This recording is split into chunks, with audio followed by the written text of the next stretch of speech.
उद्धव का सपना राम राम जपना पराया माल अपना। राम नाम की कस्में खाकर राजनीति करने वाले बदल गए, वाह रे लालच सत्ता का। वो लाइन याद है ना, रामचंद्र कह गए सिया से ऐसा कलयुग आएगा। ये लाइन उद्धव ठाकरे पर बिल्कुल सटीक बैठती है। रामचंद्र कह गए सिया से ऐसा कलयुग आएगा, कुर्सी की खातिर उद्धव जनादेश ठुकराएगा। लेकिन भाई साहब, वो चौपाई भी आपको याद होगी, हुई है वही जो राम रचि राखा।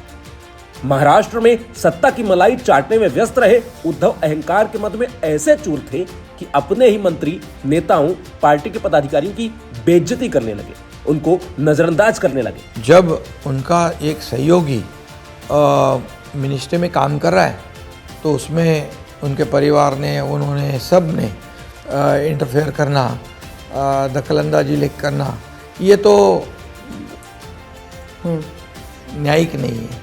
जिसका खामियाजा ये हुआ कि आज एकनाथ शिंदे की सरकार महाराष्ट्र में है और भाजपा के समर्थन से बाला साहब ठाकरे के आदर्शों के अनुसार महाराष्ट्र में राम राज्य स्थापित है।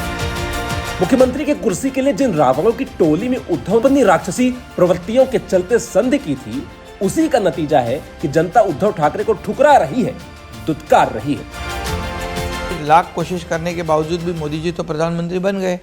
इन्होंने कहा था कि मोदी जी को हटाएंगे, मोदी जी प्रधानमंत्री नहीं बनने देंगे उनको। महाराष्ट्र की जनता जानती है श्री राम की महिमा, छत्रपति शिवाजी की शान का गान अगर कोई कर रहा है तो भाजपा सरकार है। इसलिए जनता इंतजार में है वोट की ऐसी चोट उद्धव की पीठ पर दे सके कि जन्मों जन्मों तक ये याद रहे कि जनता के जनादेश के अपमान का क्या परिणाम होता है। जहां एक जमाना था कि बाला साहब ठाकरे को मिलने के लिए दिल्ली की सरकार मातोश्री पर आती थी, अभी ये उल्टा हो गया है।